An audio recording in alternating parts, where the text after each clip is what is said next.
एक बार की घटना है। महात्मा बुद्ध के सबसे प्रिय और करीबी शिष्य आनंद एक बार कहीं जा रहे थे। तभी रास्ते में उन्होंने देखा कि एक अधेड़ उम्र का मानव एक चट्टान के ऊपर बैठकर रो रहा है।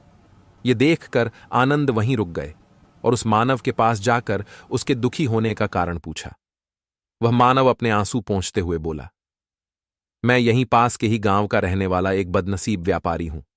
मैं जो भी काम करता हूं वे बिगड़ जाता है। व्यापार के में मैंने अपनी मां और पत्नी के गहने गंवा दिए, अपने परिवार को खो दिया और यहां तक कि अब तो मेरा घर और खेत भी गिरवी पड़े हैं। मुझे तो लगता है कि मेरी किस्मत ही खराब है। उस मानव की बात सुनकर आनंद बोले, तुमसे किसने कहा कि तुम्हारी किस्मत खराब है? जरा मैं भी तो जानूं कि तुम्हारी किस्मत में क्या खराबी है। मानव बोला, पहले मैं खेती करता था, परंतु हर साल उसमें घाटा होता था। कभी सूखा पड़ जाता तो कभी ज्यादा बारिश से फसल खराब हो जाती। कभी आवारा फसल को नुकसान पहुंचाते तो कभी कीड़े मकोड़े और बीमारियां फसल को बर्बाद कर देते। खेती से मेरे परिवार का गुजारा ठीक से नहीं चल पा रहा था, जिससे परेशान होकर मैंने खेती करना छोड़ दिया और व्यापार करने का निश्चय किया। मैंने पत्नी के गहने बेचकर अपना व्यापार शुरू किया, परंतु मेरा व्यापार नहीं चला। शुरू में तो मेरे परिवार वालों ने थोड़ी बहुत मेरी आर्थिक मदद की, मेरा साथ दिया, परंतु जैसे जैसे मुझे नुकसान होने लगा, मेरे परिवार वालों ने भी मेरा साथ छोड़ दिया और मुझसे दूर हो गए। अब तो वो मुझे देखकर अपनी नजरें फेर लेते हैं और मुझे ही अपने परिवार की गरीबी और दुर्दशा का जिम्मेदार ठहराते हैं। अब तो मुझे अपना जीवन ही व्यर्थ लगने लगा है। अक्सर मेरे मन में ख्याल आते हैं कि अपना जीवन ही खत्म कर लूं, और मैं आज यहां आत्महत्या करने ही आया था, परंतु हिम्मत नहीं जुटा पाया, इसीलिए इस पत्थर पर बैठकर रो रहा था।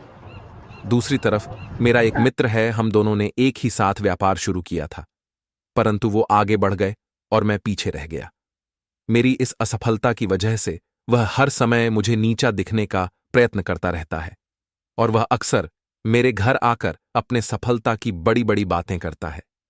मेरे घर वालों को बताता है कि कैसे उसने इतनी कड़ी मेहनत करके इतना बड़ा व्यापार खड़ा कर लिया है, और वह अक्सर अपने फलते फूलते व्यापार के किस्से मुझे मेरी पत्नी और मेरे माँ बाप को सुनाता रहता है, जिसे सुनकर मेरे घर वाले उसकी तो प्रशंसा करते हैं, परंतु मेरी बुराई है, मुझे नकारा और कम दिमाग का कहते हैं। मेरी पत्नी और माँ मुझे बात बात पर ताने मारती हैं, जिससे मुझे बहुत दुख पहुंचता है और कई बार खुद की नाकामयाबी पर क्रोध भी आता है, परंतु मुझे समझ नहीं आ रहा कि मैं क्या करूं। यह सुन भिक्षु आनंद ने पूछा, तुम्हें किस बात का दुख होता है? अपने असफल होने का या फिर मित्र के सफल होने का? सवाल सुनकर वह मानव एक पल के लिए सोच में पड़ गया, फिर बोला, अगर सच कहूं तो मुझे अपने सफल होने का उतना दुख नहीं होता जितना कि मित्र के सफल होने का होता है। भिक्षु आनंद ने अगला प्रश्न किया, अगर तुम्हारा मित्र व्यापार में असफल हो जाता और तुम सफल हो जाते तो क्या तुम खुश होते? मानव ने कहा, हां, मुझे बहुत खुशी होगी। आनंद बोले, इसका मतलब कि तुम्हारी खुशी तुम्हारे मित्र पर निर्भर करती है। अगर वह चाहे तो तुम्हें खुश कर सकता है, और अगर वह चाहे तो तुम्हें दुखी भी कर सकता है। तुम स्वयं से ना तो खुश हो सकते हो और ना ही दुखी हो सकते हो। भिक्षु आनंद की सुनकर मानव थोड़ी देर के लिए सोच में पड़ गया और फिर बोला, आपकी बातें सुनकर मुझे कुछ आशा बंध रही है। तभी भिक्षु आनंद ने कहा, जब हम किसी से आशा बांध लेते हैं तो उस पर निर्भर हो जाते हैं, फिर हमारी खुशी और दुख भी उसी पर निर्भर करने लगते हैं। इसीलिए सबसे बेहतर है कि तुम स्वयं से आशा बांधो। जब तुम ऐसा करोगे और साथ ही पूरी मेहनत और ईमानदारी से काम करोगे तो तुम्हें सफलता अवश्य प्राप्त होगी। तुम्हें लगता है कि तुम्हारा मित्र नीचा दिखाने आता है, दुखी करने आता है, पर अगर ईमानदारी से विचार करो तो वह बातें तो सच्ची ही कहता है। वह अपने संघर्ष और अनुभव की बातें बताता है। तुम उन बातों से बहुत कुछ सीख सकते हो। तुम्हें तो इसके लिए उसका धन्यवाद करना चाहिए कि तुम्हें घर बैठे इतने सारे अनुभव मिल रहे हैं। तुम उन अनुभवों का लाभ उठाओ, नई शुरुआत करो, ईमानदारी से कर्म करते जाओ, हार मत मानो। एक दिन तुम्हें सफलता जरूर मिलेगी। आज तुम जिसे अपना बुरा वक्त या बुरी किस्मत कह रहे हो, एक दिन यह बदल और इसी के साथ तुम्हारी सोच और विचार भी बदल जाएंगे। और देखना, जब तुम्हारा अच्छा समय शुरू हो जाएगा तब तुम्हारा मित्र भी तुम्हें अपनी सफलताओं की कहानियां नहीं सुनाएगा, तब वह तुम्हें अपनी असफलताओं और परेशानियों की बातें सुनाएगा, ताकि तुम उसकी बातें सुनकर भ्रमित हो जाओ, तुम्हारा आत्मविश्वास डगमगा जाए और तुम गलत निर्णय ले सको। परंतु उस समय भी तुम्हें अपनी ही बुद्धि का प्रयोग करना होगा, स्वयं पर विश्वास रखना होगा। जिस तरह तुम्हारा आज तुम्हें दुखी करने आता है, वैसे ही वह उस समय भी तुम्हें दुखी करने आएगा, क्योंकि जिस तरह उसे दुखी देखकर तुम्हें मजा आता है, ठीक उसी तरह उसे भी तुम्हें दुखी देखने में उतना ही मजा आता है।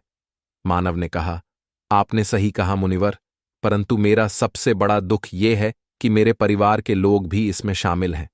वास्तव में मैं तो अपने परिवार के लिए अच्छा करना चाहता था, उन्हें खुश रखना चाहता था, परंतु वो भी मेरी बातों और भावनाओं को नहीं समझ रहे, मुझे ही गलत हैं, और पिछले कुछ समय से तो वो मेरे साथ भी नहीं है।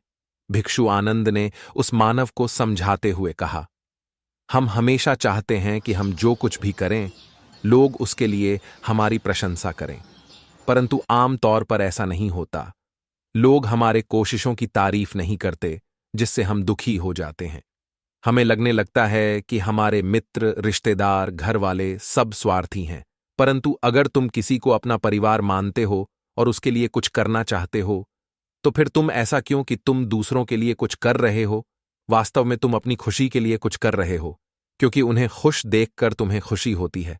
अगर ऐसा करते समय तुम मानकर चलते हो कि तुम दूसरों के लिए कुछ कर रहे हो, तो तुम दुखी रहोगे। परंतु अगर तुम्हें लगता है कि तुम स्वयं के लिए कर रहे हो, तो तुम खुश रहोगे, क्योंकि जब हम स्वयं के लिए कुछ करते हैं या करना चाहते हैं, तो हमें इसके लिए सांत्वना की जरूरत नहीं पड़ती। भिक्षु आनंद की ये बातें सुनकर उस किसी के चेहरे के भाव पूरी तरह से बदल गए। उसने कहा, आप सही कह रहे हैं मुनिवर। मैं समझ गया कि अब तक मेरी किस्मत इसीलिए खराब थी क्योंकि वह दूसरों के हाथों में थी, परंतु अब से मैं अपनी किस्मत को अपने हाथों में रखूंगा, फिर से प्रयत्न करूंगा, पूरी लगन और ईमानदारी से काम करूंगा, और जब तक सफलता नहीं मिल जाती, चैन से नहीं बैठूंगा।